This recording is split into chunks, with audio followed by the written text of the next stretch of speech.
Kita belajar dari Injil Matius pasal yang ke-5 ayat yang ke-3 dan ayat yang ke-10 nanti sampai ayat yang ke-12 ya. Ayat yang ke-3 sama-sama dulu kita bacakan 2-3 ya. Berbahagialah orang yang miskin di hadapan Allah, karena mereka lah yang mempunyai kerajaan surga. Ayat 10. Berbahagialah orang yang dianiaya oleh sebab kebenaran, karena mereka lah yang mempunyai kerajaan surga. Amin. Ya, puji Tuhan. Jadi siang hari ini saya sampaikan bagi kita, siapa yang mempunyai kerajaan surga? Ya, siapa yang mempunyai kerajaan surga? Nah, sebelum kita belajar lebih lanjut soal siapa yang mempunyai kerajaan surga, ini perlu juga kita pahami apa itu kerajaan surga. Ya, kerajaan surga itu tidak berbicara soal tempat, ya, tapi keadaan atau situasi, ya, yaitu suatu keadaan ketika kita menyerahkan diri kepada pemerintahan Allah, ya, dan ketika kita menyerahkan hidup kita kepada Tuhan, bertindak sesuai dengan apa yang Tuhan kehendaki. Amin. Nah, itulah yang dikatakan kerajaan surga. Ya.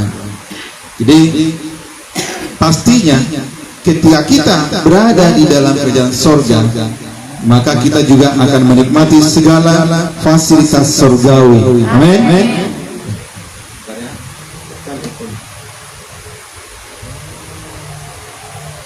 Cek satu, iya. Nah, sebagai contoh, orang-orang yang bisa masuk dalam kabinet presiden kita Jokowi sekarang, ya, atau yang disebut menteri dalam ya pemerintahan ini, maka otomatis mereka itu menikmati fasilitas negara yang disediakan untuk mereka. Ya, setiap menteri, jangankan menteri, bupati pun ada fasilitasnya, lurah pun ada fasilitas dari negara. Ya, contohnya kalau menteri itu mobilnya disediakan mobil pemerintah, ya kan? Rumah disediakan lengkap dengan perabotnya, ya, semua kebutuhan internet, listrik, air itu semua dilengkapi, ya, supaya dia bisa melakukan tugasnya, tanggung jawabnya, ya, tanpa ada halangan, ya, dengan gaji yang fantastis. Ya, itu masih fasilitas di dalam pemerintahan presiden kita. Ya. Nah, terlebih lagi fasilitas yang Tuhan sediakan bagi kita kalau kita masuk di dalam pemerintahan Allah. Amin. Yang disebut dengan kerajaan surga. Ya, pastinya fasilitas yang Tuhan sediakan sangat memuaskan. Amin. Ya. Ya, bahkan tidak bisa kita bayangkan nantinya. Nah, tapi selagi kita di dunia ini, seharusnya juga kita harus sudah menikmati suasana kerajaan surga itu. Amin. Ya, jadi jangan tunggu setelah kiamat dunia. Kan ada dua Bapa kami yang Tuhan ajarkan, ya kan? Apa dikatakan di situ? Bapa kami yang di surga, dikuduskanlah namamu, terus datanglah kerajaanmu. Datanglah kerajaanmu. Ya, kita undang kerajaan Allah, milikilah kerajaan Allah itu. Amin. Nah, yang artinya mari kita tempatkan Yesus sebagai raja dalam hidup kita. Dia yang memerintah sepenuhnya atas hidup kita, atas keluarga kita, maka nanti fasilitas surgawi itu akan diberikan kepada kita.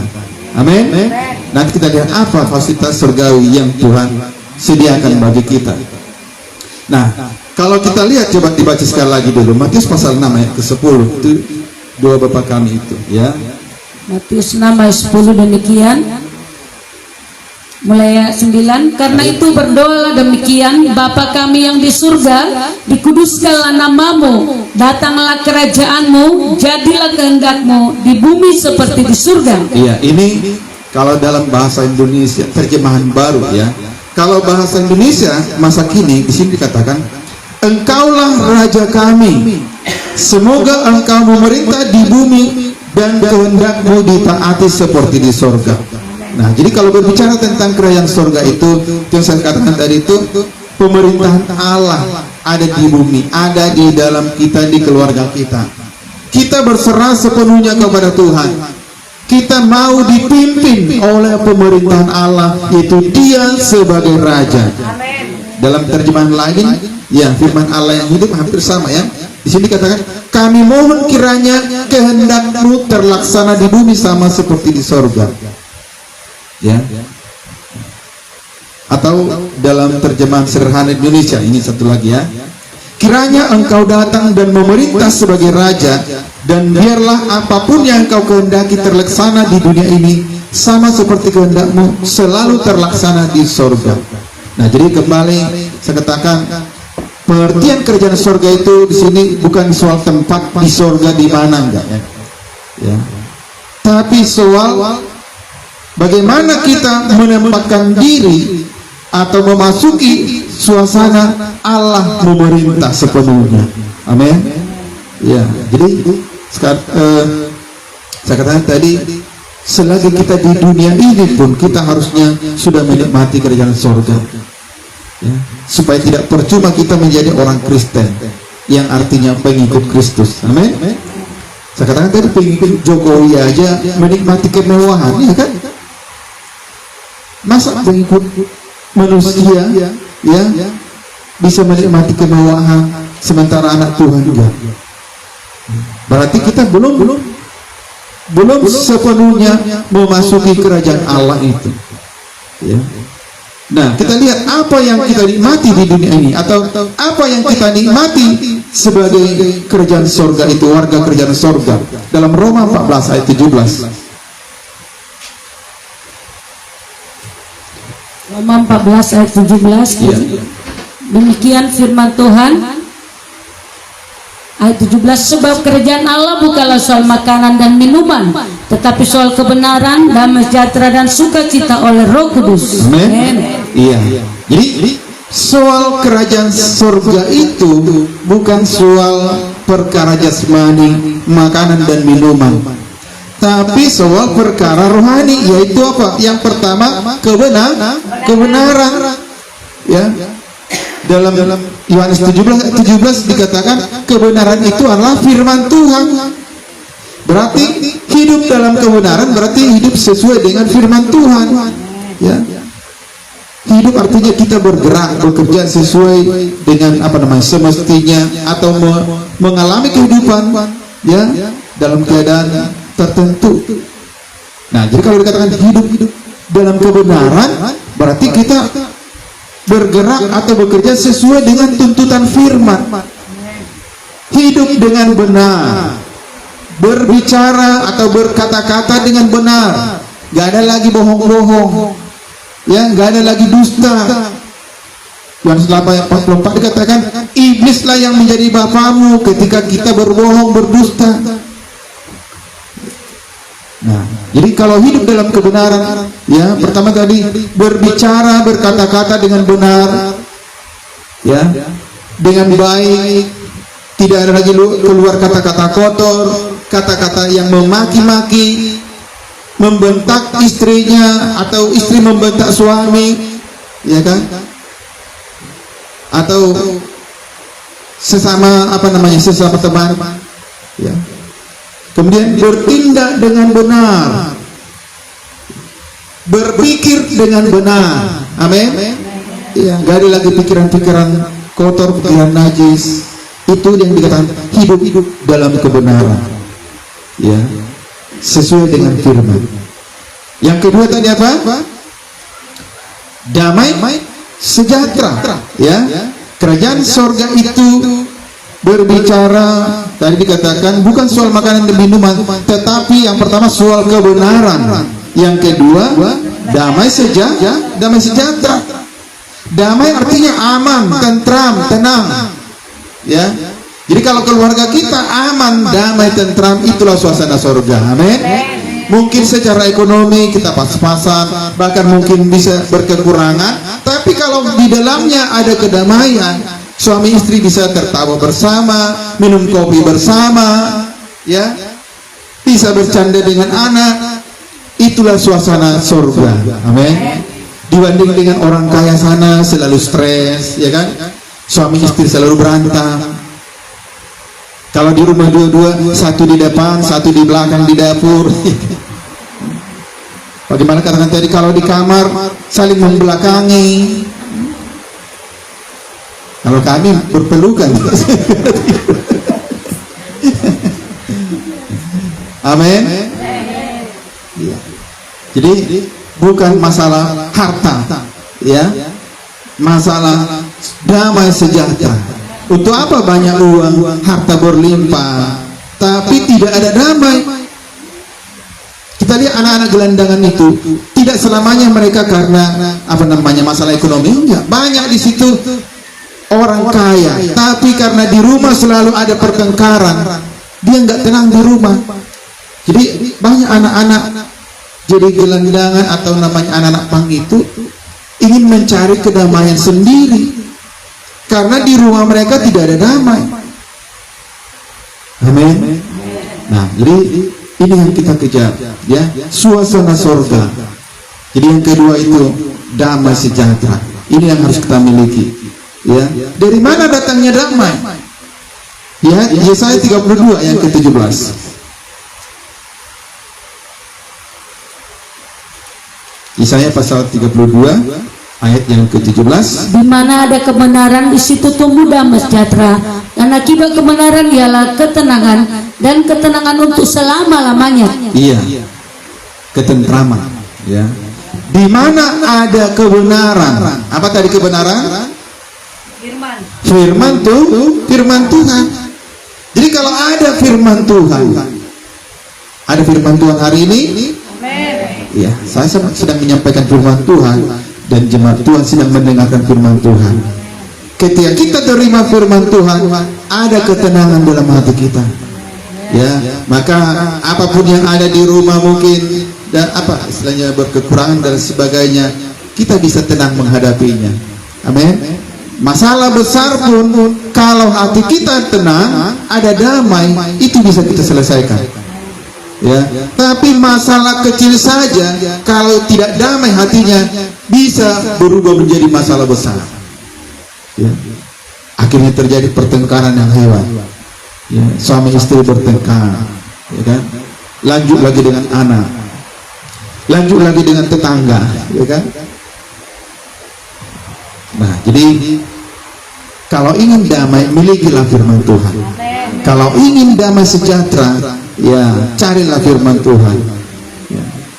Di mana ada damai, di situ akan tumbuh.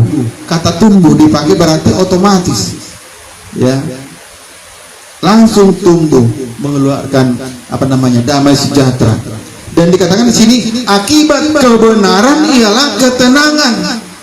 Ya, firman Tuhan katakan kalau tidak ada ketenangan nggak bisa berdoa. Kalau nggak bisa berdoa berarti ya itu nanti suasana neraka yang ada, bukan suasana surga. Kemudian apa lagi akibat kebenaran? Ketentraman untuk selama-lamanya. Jadi bukan hanya hari ini tentram, besok perang. Ya, jadi sekali lagi mungkin secara ekonomi kita pas-pasan, ya, berkekurangan, tapi kalau keluarga kita ada dalam damai, rukun, nah itulah suasana surga. Mazmur 133 dikatakan kalau keluarga kita rukun, ayat ketiga, kesanalah Tuhan memerintahkan berkat. Amin. Iya, berkat ketenangan, ketentraman untuk selama-lamanya. Nah, jadi itu tadi, ya, damai itu yang kita kejar, ya. Kemudian tidak menyimpan sakit hati atau akar pahit kepada siapapun. Amin. Ya, ada yang sedang menyimpan sakit hati, nah, segera cairkan, buang sakit hati. Milikilah damai sejahtera itu. Kalau kita melihat orang, ya, selalu ada nanti yang membuat hati kita tidak damai, ya, tingkahnya lah yang mental, ya, yang banyak cakap, banyak ngomong dan lain sebagainya, bisa aja. Tapi mari kita waspada. Itu mungkin cara iblis untuk berusaha menghilangkan damai sejahtera kita. Karena itu milikilah kasih. Ya, kalau kita ada kasih, kasih itu bisa menerima kelebihan dan kekurangan orang lain. Amin. Ya, mungkin di keluarga kita bisa aja seperti itu. Ya, antara kakak adik, ada yang bikin selalu mencari masalah, cari gara-gara, tapi jangan mau terpancing. Ya, mungkin dalam keluarga juga, bertetangga, ya, itu cara iblis untuk menghilangkan damai sejahtera kita. Karena jangan sampai kita terjebak. Amin. Damai sejahtera itulah, izinkanlah itu yang berkuasa dalam hati dan pikiran kita, ya, supaya suasana surga ada di dalam kita. Yang ketiga, ya, fasilitas surgawi itu adalah sukacita oleh Roh Kudus. Amin. Ya, sukacita di sini bukan karena hartanya melimpah, bebas mau beli apa saja, ya, tapi sukacita di sinilah yang bersumber dari Roh Kudus.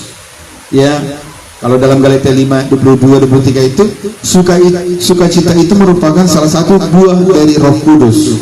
Amin. Jadi sukacita kita itu jangan tergantung kepada situasi dan kondisi. Ya, ketika baru gajian, sukacitanya meluap-luap, ya, sampai banjir. Tapi ketika sudah mulai pertengahan bulan, bahkan di akhir bulan, habislah sukacitanya. Yang ada bertengkar terus, yang ada bersungguh-sungguh, yang ada apa lagi? Nah, jangan, ya, mari miliki suasana surga itu, sukacita yang dari Roh Kudus, ya.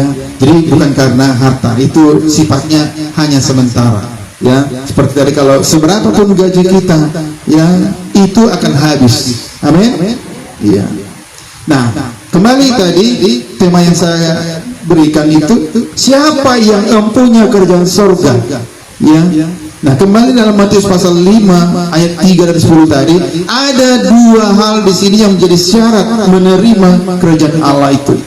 Yang pertama, kembali ayat 3, berbahagialah orang yang miskin di hadapan Allah, karena mereka lah yang punya kerajaan surga. Iya. Jadi yang pertama, yang mempunyai kerajaan surga itu adalah orang yang miskin di hadapan Allah. Amin. Amin. Ya, miskin. Ya, miskin di hadapan Allah, ya. Kalau terjemahan lain bisa dikatakan, sungguh diberkati Allah orang-orang yang tahu bahwa mereka mempunyai kebutuhan rohani, karena mereka layak akan menjadi warga kerajaan Allah. Jadi miskin di sini, kita lapar secara rohani. Amin. Dan kita menyadari bahwa kita membutuhkan makanan rohani. Itulah yang miskin secara rohani, miskin di hadapan Allah, ya.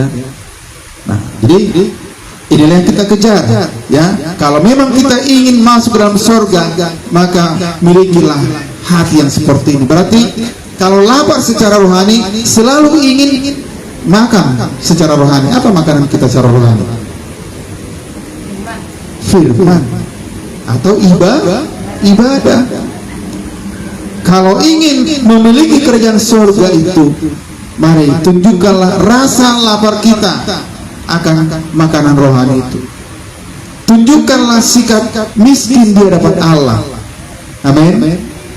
Selalu kita asal ada ibadah, ya, dengan sukacita kita datang. Bukan lagi karena dipanggil, bukan lagi karena nggak enak dilihat tetangga nggak ibadah, bukan seperti itu. Tapi memang dari hati kita merindu bertemu dengan Tuhan. Amin. Rindu mendengarkan firman Tuhan, rindu memuji nama Tuhan, ya. Miskin secara rohani. Kalau orang yang miskin identik dengan meminta-minta. Amin. Nah, jadi kita meminta-minta kepada Tuhan lewat doa kita, ya. Bangunlah hubungan yang erat dengan Tuhan, ya. Tunjukkan bahwa kita memang sangat butuh akan firman Tuhan, sangat butuh berkomunikasi dengan Tuhan. Sama seperti seorang anak kecil, ya, pasti selalu ingin dekat dengan bapaknya atau mamanya, bukan bapaknya aja. Siapa yang rajin kasih uang, Ya. Tapi yang pastinya anak selalu rindu dekat dengan orang tuanya. Amin. Nah, kita secara rohani harus seperti itu. Tunjukkanlah kerinduan kita selalu ingin dekat dengan Tuhan lewat ibadah kita. Ya, bukan hanya ibadah hari Minggu ini. Ya.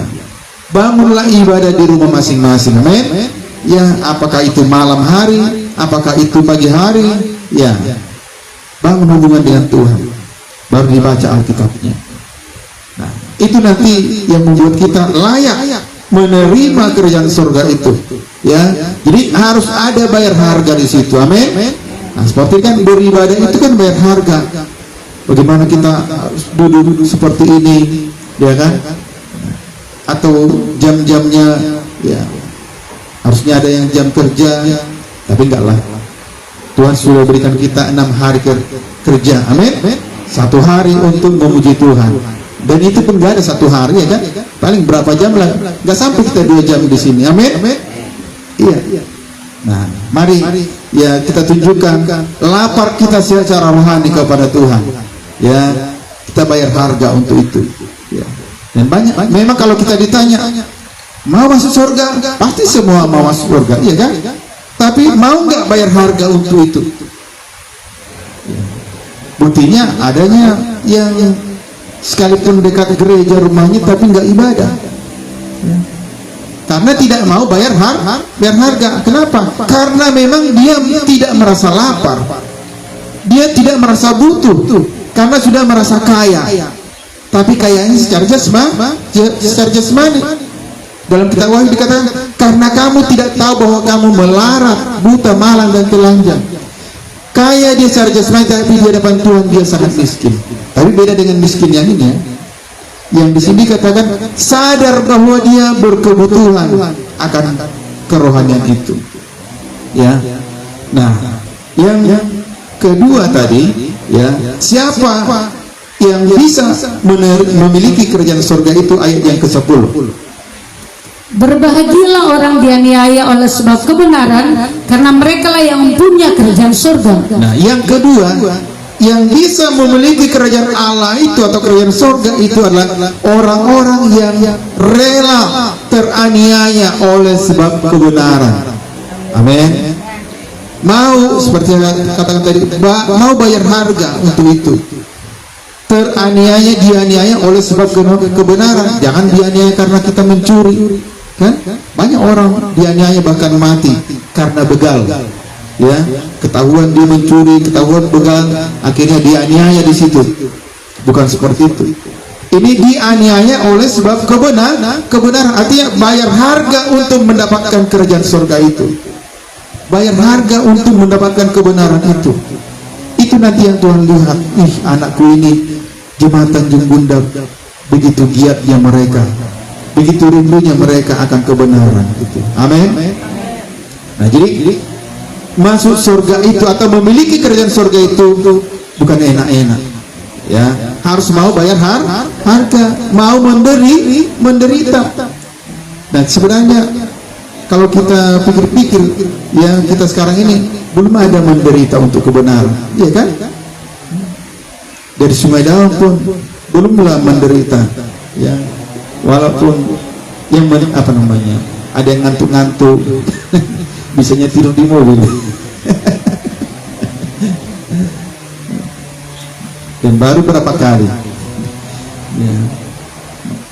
Dan itu mari kita belajar untuk itu. Amin. Memang untuk mendapatkan kerajaan surga itu, kisah pasal 14 ayat 22 dikatakan harus mau menderita, ya. Coba kita baca sebagai ayat terakhir ini, kisah Rasul 14 ayat 22. Demikian, iya. Di tempat itu mereka menguatkan hati murid itu dan menasihatkan mereka supaya mereka bertekun di dalam iman, dan mengatakan bahwa untuk masuk ke dalam kerajaan Allah kita mengalami banyak sengsara. Kita harus, ada kata harus di situ, ya. Ya, bahwa untuk masuk ke dalam kerajaan Allah kita harus, ya. Kalau kata harus berarti ya kewajiban, ya. Tanpa itu berarti kita tidak dapat masuk. Jangan berharap mengalami suasana surga tadi itu kalau tidak mau menderita, ya. Karena Yesus pun sudah menderita untuk kita. Amin. Yesus sudah disalibkan. Sebelum disalib dia sudah mengalami penganiayaan yang begitu hebat. Kalau sudah sekarang tidak manusiawi.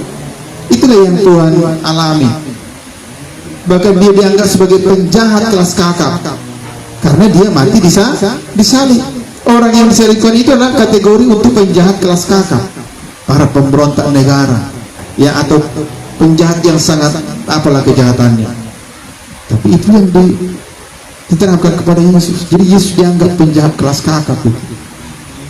Tapi sebenarnya Yesaya pasal 53 itu sebenarnya itu untuk kita. Amin. Dia sudah menderita untuk kita, maka wajarlah kita juga menderita untuk mendapatkan kerajaan surga itu. Amin. Iya. Jadi sekali lagi, siapa yang bisa mendapatkan kerajaan surga itu? Di sini ada 2 poin tadi. Yang pertama, miskin di hadapan Allah. Mari kita tunjukkan bahwa kita memang membutuhkan Kristus itu. Kita sangat butuh akan firman Tuhan sebagai makanan rohani kita. Amin. Yang kedua, mau menderita, rela dianiaya oleh sebab kebenaran. Amin semuanya. Baik, puji Tuhan, sampai di sini firman Tuhan.